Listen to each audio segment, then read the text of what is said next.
हाँ बच्चों, आज हम लोगों को चैप्टर 4 द्विघात समीकरण पढ़ना है। तो द्विघात समीकरण में सबसे पहले जानना जरूरी होता है समीकरण किसे कहते हैं। तो समीकरण के लिए डेफिनेशन आपको बहुत सारे मिल जाएंगे। जैसे पहले डेफिनेशन की बात कर लेते हैं कि एक ऐसा गणितीय कथन जो दो राशियों में समानता व्यक्त करता है समीकरण कहलाता है। लिख लेते हैं समीकरण। एक ऐसा गणितीय कथन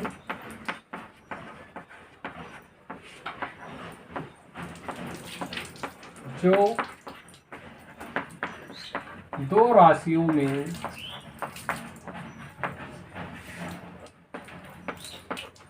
समानता व्यक्त करता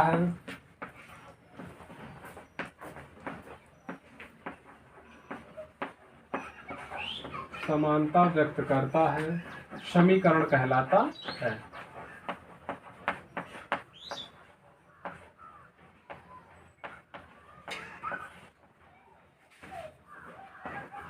या ऐसा बीजीय व्यंजक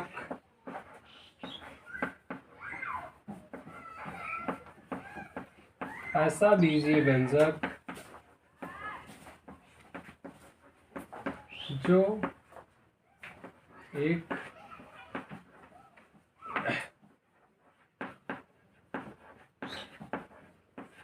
निश्चित मान के बराबर होता है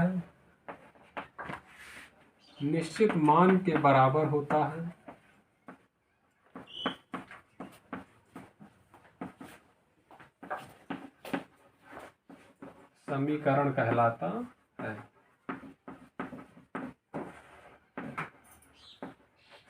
ये दो तरीके होते हैं, या फिर आप इनसे अलग हटके भी कई तरह से इस समीकरण की व्याख्या कर सकते हैं। समीकरण के प्रकार जो होते हैं वो समीकरण कई सारे प्रकार के होंगे। एक रैखिक समीकरण, द्विघातीय समीकरण, ठीक है। उसके बाद त्रिघातीय समीकरण, मतलब वो जितनी घात बढ़ाते जाओ उतने तरह से समीकरण आपके बनते जाएंगे। लेकिन आपको ऑब्वियसली 10th क्लास में आपको सिर्फ जो है दो घात समीकरण को पढ़ना है। यानी एक ऐसा समीकरण जिसमें चर राशि की अधिकतम घात 2 हो, द्विघात समीकरण कहलाता है। ठीक, तो द्विघात समीकरण पढ़ लें हम लोग।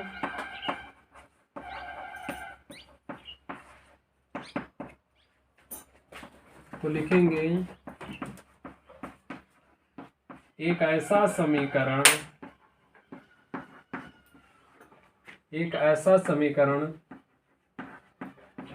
जिसमें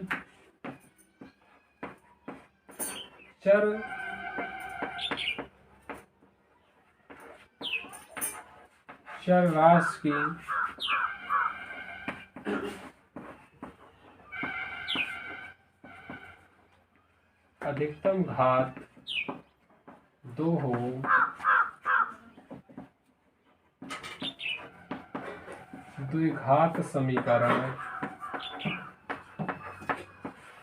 द्विघात समीकरण कहलाता है। मतलब एक ऐसा समीकरण जिसमें चर राशि की अधिकतम घात 2 होगी, दो घात समीकरण कहलाएगा। अब इसमें एक चीज और जाननी जरूरी है कि अधिकतम घात 2 हमने कह दिया। आप सोचो सर अगर घात 2 ना हो 1 हो तो क्या होगा? जी नहीं, बिल्कुल घात 2 होनी कंपलसरी है द्विघात समीकरण के लिए। याद रखिएगा, घात 2 होनी चाहिए, चाहे एक घात हो या ना हो। ठीक, तो एक ऐसा समीकरण जिसमें चर राशि की अधिकतम घात 2 हो, द्विघात समीकरण हो। या फिर चर राशि की घात 2 होनी चाहिए,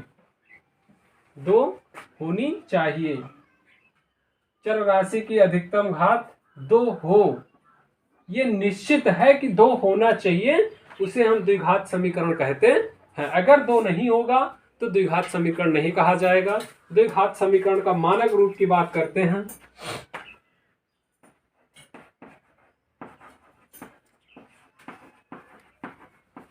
मानक रूप, तो मानक रूप आप किसी भी तरह से आप जैसे ax² + bx + c बराबर 0, ये आपके द्विघात समीकरण का मानक रूप होता है। स्टैंडर्ड फॉर्म किसी भी चीज का अगर मानक रूप लिखना हो, चाहे वो द्विघात समीकरण, चाहे रेखीय समीकरण हो, कोई भी समीकरण हो, उसमें उसे मानक रूप में लिखने का तरीका होता है उसकी घातों को एक निश्चित सीक्वेंस में सेट करना, एक निश्चित क्रम में उसे सेट करना ही होता है, इसे हम मानक रूप कहते हैं। यहाँ मानक रूप में एक चीजें कंपलसरी ये हो जाती है कि a does not equal to 0। ये भी याद रखना होगा कि x square plus b x plus c बराबर 0 में a does not equal to 0 होना चाहिए, तभी वो द्विघात समीकरण होगा। जैसे यहाँ हमने बताया अधिकतम घात 2 होनी अनिवार्य है।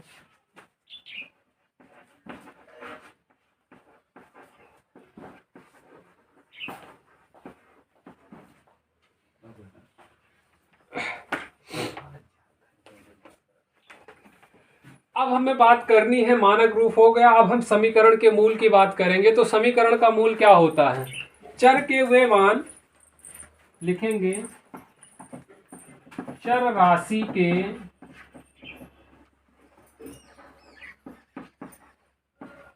वे सभी मान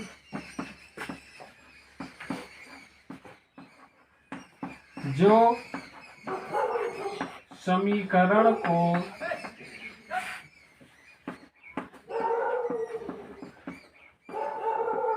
समीकरण को संतुष्ट करते हैं, समीकरण के मूल या हल कहलाते हैं, मूल या हल कहलाते हैं। इतनी चीजें आपको द्विघात समीकरण के बारे में जाननी चाहिए, ठीक है। आपका समीकरण क्या होता है, द्विघात समीकरण आपको 10th में पढ़ना है। द्विघात समीकरण क्या होता है, मानक रूप क्या होता है, समीकरण के मूल क्या होते हैं। बाकी जैसे थ्योरी की आवश्यकता पड़ेगी उसे हम नेक्स्ट क्लास में डिस्कस कर लिया करेंगे चैप्टर। कुछ द्विघात समीकरण ऐसे होते हैं जिनके वास्तविक मूल नहीं होंगे, उनके काल्पनिक मूल ही होते हैं। चलिए चैप्टर 4.1 का फर्स्ट क्वेश्चन, जांच कीजिए कि क्या निम्न द्विघात समीकरण है। पहला क्वेश्चन है इतना, तो हम इसको ऐसे ही देख के नहीं बता सकते कि ये द्विघात समीकरण है या नहीं है। इसको हम सॉल्व कर लेंगे। ये हो जाएगा x square plus 1 a plus b का होल स्क्वायर लगाएंगे, a square plus b square plus 2 a b, इसका गुणा करेंगे 2x माइनस 6। अब देखिए यहाँ से 2x कैंसिल हो जाएगा, x square plus 1 minus plus 6 is equal to 0, यानी कि x square plus 7 is equal to 0। द्विघात समीकरण है, इसे लिखेंगे द्विघात समीकरण है, क्योंकि शर्त आपको बताया गया है कि दो चर राशि की घात 2 आपको मिलनी ही चाहिए। इसकी बात करते हैं तो ये हो जाएगा x square minus 2x minus 6 plus 2x, ठीक। तो अब इसको हम सॉल्व करेंगे तो ये हो जाएगा एक्स स्क्वायर, इसको इधर लाएंगे minus 4x plus 6 is equal to 0। ये भी क्या है, द्विघात समीकरण है। थर्ड नंबर क्वेश्चन की हम बात कर लेते हैं। थर्ड नंबर क्वेश्चन कह रहा है कि x माइनस 2 x प्लस 1 बराबर x माइनस 1 x प्लस 3। अब इसको सॉल्व करेंगे तो x square minus 2x plus x minus 2, इसका गुणा करवा लिया गया। यहाँ से गुणा करेंगे तो x square minus x plus 3x minus 3, x square से एक्स स्क्वायर कैंसिल हो गया। इसको सॉल्व करेंगे तो हो जाएगा माइनस एक्स माइनस 2 और यहाँ से प्लस 2x माइनस 3, इसको इधर ले जाएंगे, इसको इधर लाएंगे तो ये हो जाएगा माइनस 2 प्लस 3 बराबर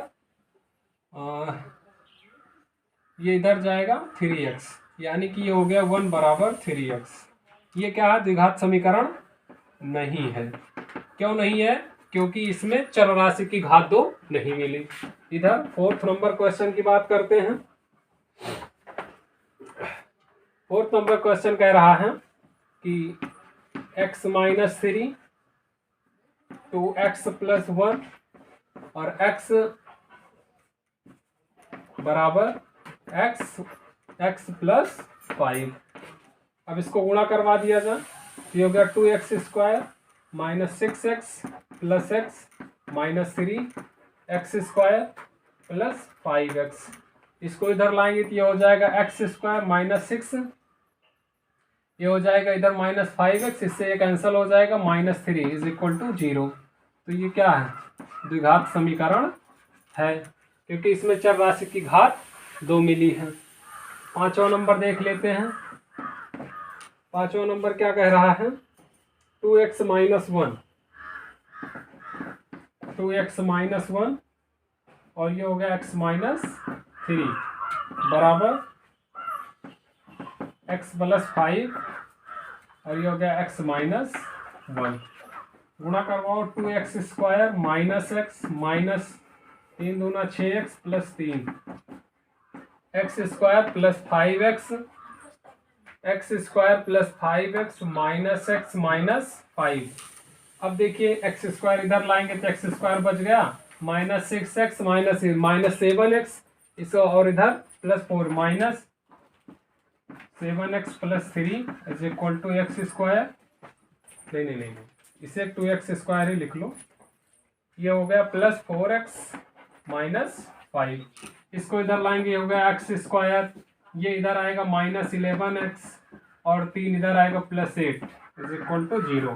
तो ये क्या है, ये भी समीकरण द्विघात समीकरण है, क्योंकि इसमें x की अधिकतम घात कितनी मिल गई, 2 मिल गई। ठीक, पहले का ही 6वां क्वेश्चन देखते हैं।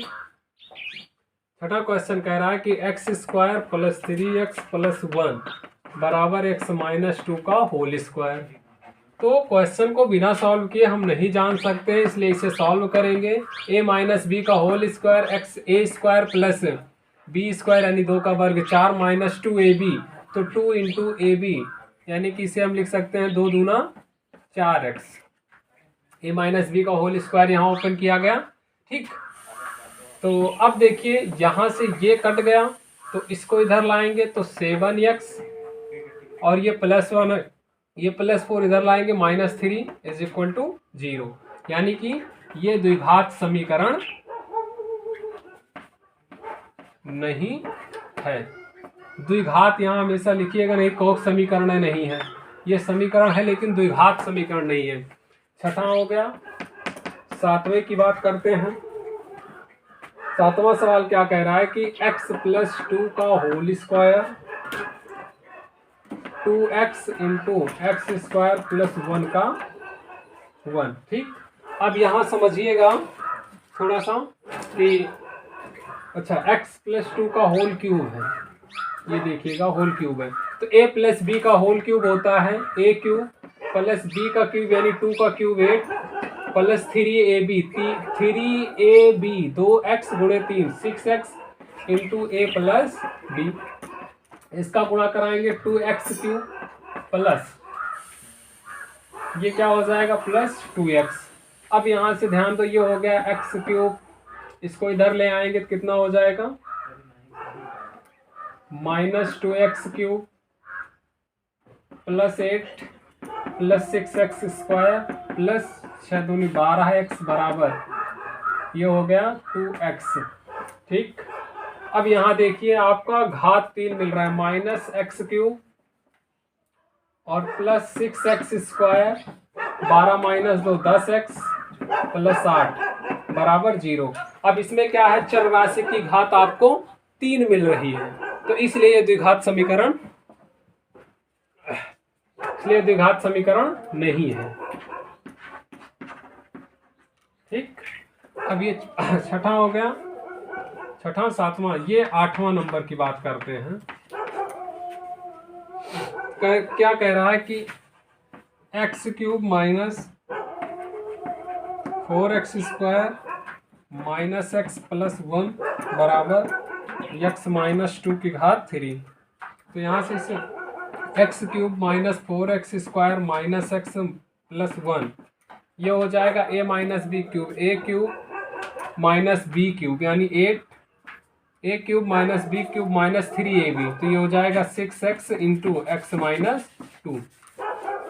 अब इससे देखिए ये कट गया, यहाँ बचा कितना -4x² - x + 1, ये हो गया -8 - 6x² + 12, इसको इधर लाएंगे तो ये इधर आएगा 2x² हो जाएगा, यहाँ -4x² है, ये प्लस इधर माइनस इधर आएगा प्लस -4x² + 6x², इतना x है तो माइनस का x। अब 12 से 8 गया, यहाँ बचेगा +4, इधर आएगा तो ये हो जाएगा -4, तो -3 = 0 है। इसे लिखेंगे द्विघात समीकरण है। तो देखते हैं क्वेश्चन नंबर 2। ये कह रहा है कि निम्न द्विघात समीकरणों के रूप में निरूपित करना है, यानी हल नहीं करना है, सिर्फ द्विघात समीकरण के रूप में निरूपित करके छोड़ देना है। एक आयताकार भूखंड का क्षेत्रफल 528 वर्ग मीटर है, यानी इस तरह का एक आयताकार भूखंड है जिसका क्षेत्रफल कितना है 528 है। क्षेत्र की लंबाई मीटरों में चौड़ाई के 2 गुने से 1 अधिक है। ध्यान दीजिएगा, ये कह रहा है कि क्षेत्र की लंबाई चौड़ाई के 2 गुने से 1 अधिक है, यानी कि अगर आपको चौड़ाई पता चल जाए तो आप लंबाई ज्ञात कर लेंगे। यहाँ समझना ही होता, आपको समस्या होगी सर क्या माना जाए, तो आपको बिल्कुल नहीं परेशान होना है। क्वेश्चन को 1 से 2 बार पढ़ो, जब तक क्लियर ना हो जाए क्या चीजें नहीं माननी है तब तक उसे पढ़ो। और कभी कभी क्या क्वेश्चन होता है, जब तक आप क्वेश्चन को पूरा पढ़ नहीं लेते हो, क्लियर नहीं हो पाता है क्या मानना है, इसलिए ध्यान से क्वेश्चन पढ़ेंगे उसके बाद कुछ मानेंगे।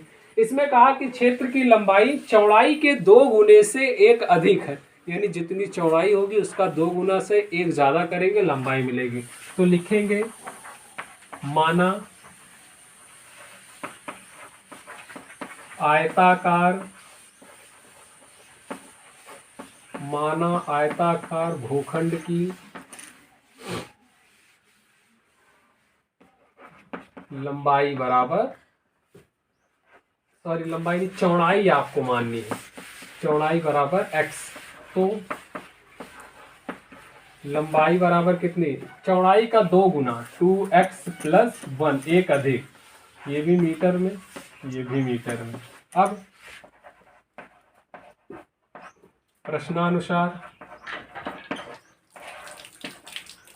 पहला ये सवाल था, उसके बाद हाँ अब कह रहा है कि भूखंड का आयताकार भूखंड का क्षेत्रफल, आयताकार भूखंड का क्षेत्रफल कितना है 528 वर्ग मीटर। तो अगर ये लंबाई आपकी 2x + 1 आ गई, चौड़ाई x है, तो क्षेत्रफल कैसे ज्ञात करते हैं, क्षेत्रफल ये होता है लंबाई गुणे चौड़ाई बराबर कितना 528, और लंबाई कितनी है 2x + 1, चौड़ाई कितनी है × x बराबर 528। तो इसे गुणा कर देंगे 2x² + x बराबर 528, या इसे लिख सकते हैं 2x² + x - 528 बराबर 0। ये आपका समीकरण द्विघात समीकरण के रूप में निरूपित हो गया। Question solve. दूसरे का दूसरा नंबर सवाल देखते हैं। 2 क्रमागत धन पूर्णांकों का गुणनफल 306 है, हमें पूर्णांकों को ज्ञात करना है।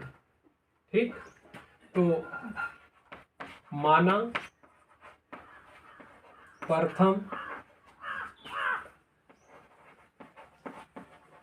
धन पूर्णांक x,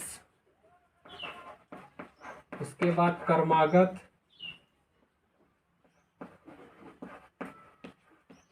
द्वितीय धन पूर्णांक, क्रमागत द्वितीय धन पूर्णांक बराबर x + 1। ये प्रश्नानुसार यहाँ भी लिखेंगे। प्रश्नानुसार क्या कह रहा है कि क्रमागत धनात्मक पूर्णांकों का गुणनफल यानी कि x × x + 1 बराबर 306, ये हो जाएगा x² + x - 306 बराबर 0। ये हो गया। ठीक, थर्ड नंबर देख रहे हैं।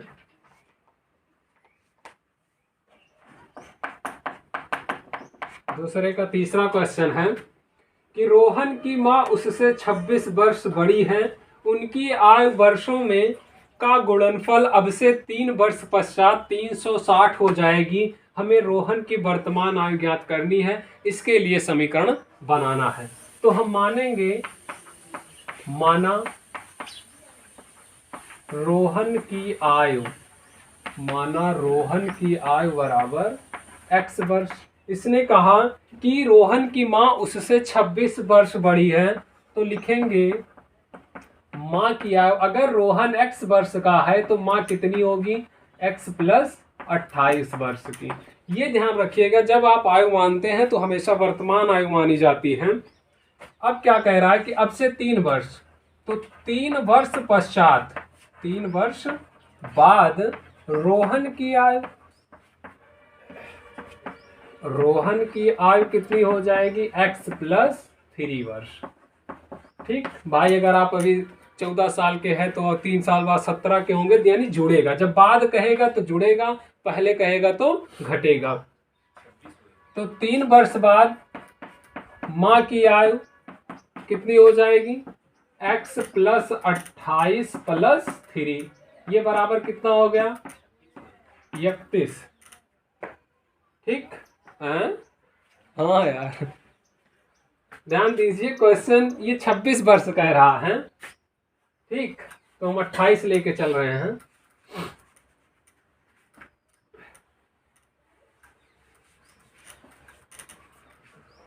फिर रोहन की आयु x और माँ की आयु 26 वर्ष बड़ी है, इसलिए x प्लस 26 होगा। 3 वर्ष बाद रोहन की आयु कितनी होगी, तो x प्लस 3 वर्ष हो जाएगा। ठीक,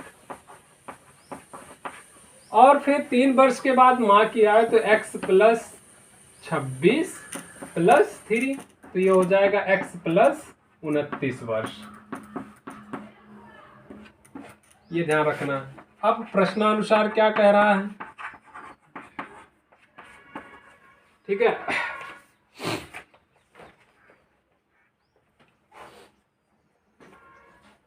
का गुणनफल 360 हो जाएगा। गुणनफल यानी दोनों की आयु का गुणनफल, यानी x प्लस 3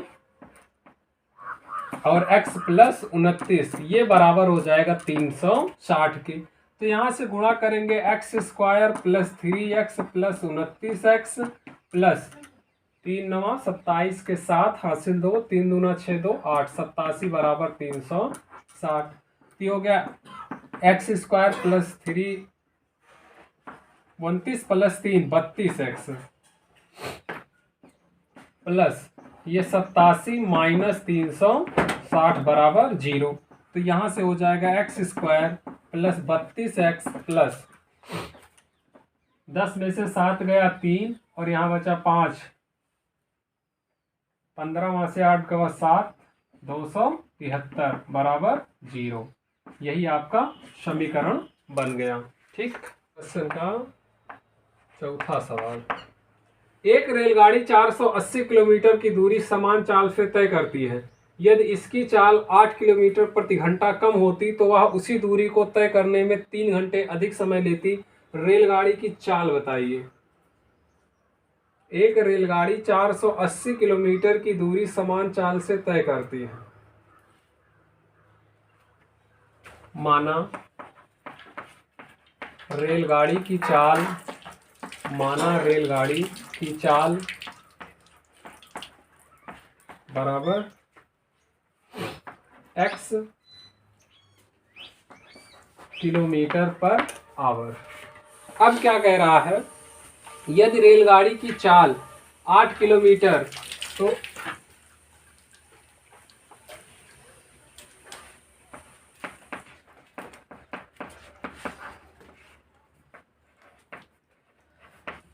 तथा रेलगाड़ी द्वारा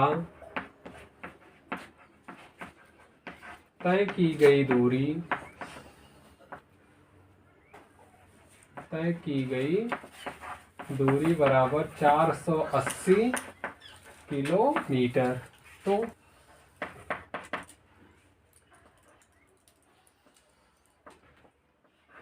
चार सौ 80 किलोमीटर दूरी तय करने में लगा समय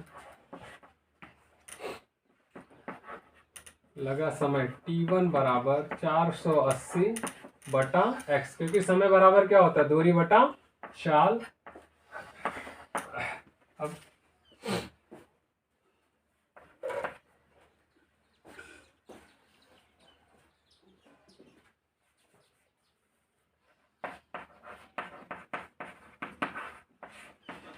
रेलगाड़ी की चाल 8 किलोमीटर पर आवर की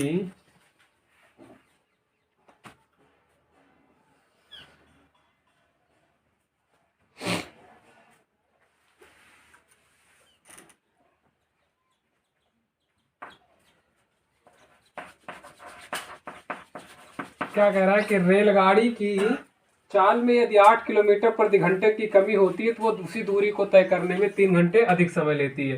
यानी रेलगाड़ी की चाल में 8 किलोमीटर पर आवर की कमी होने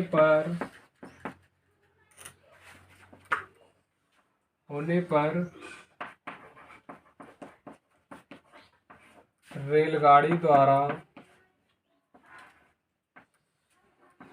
480 किलोमीटर दूरी तय करने में लगा समय T2। ये दूरी 480, रेलगाड़ी पहले x किलोमीटर थी, अब कितनी हो जाएगी x माइनस 8। प्रश्नानुसार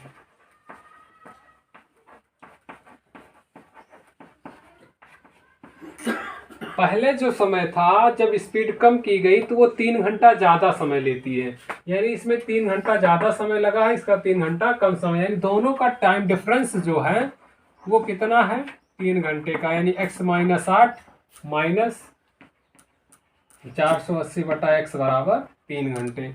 अब यहाँ एलसीएम लेंगे, x माइनस 8 इसका गुणा करेंगे, 480x माइनस इसका इसमें गुणा करेंगे तो 480x माइनस माइनस प्लस 480 गुणे 8 बराबर 3। इससे ये कट हो गया तो 8 0, 8 अट्ठाई 64 के 4 हासिल 6, 8 चौक 32, 32 6 38 बटा x स्क्वायर माइनस 8x बराबर 3। अब इसके बाद क्या करेंगे, इसको इधर लेके जाए, इसको इधर ले आए तो ये हो जाएगा 3840 बराबर 3 into x square minus 8x। अब ये 3 से इसे कट करेंगे तो ये कितना हो जाएगा, 3 इकन्ने 3, 3 दूनी 6, 3 अठे 24, 1280। तो ओवरऑल ये बन जाएगा 1280 बराबर एक्स स्क्वायर माइनस 8x। ये आपका इक्वेशन बन जाएगा। ये लास्ट क्वेश्चन है, ये चैप्टर खत्म होता है।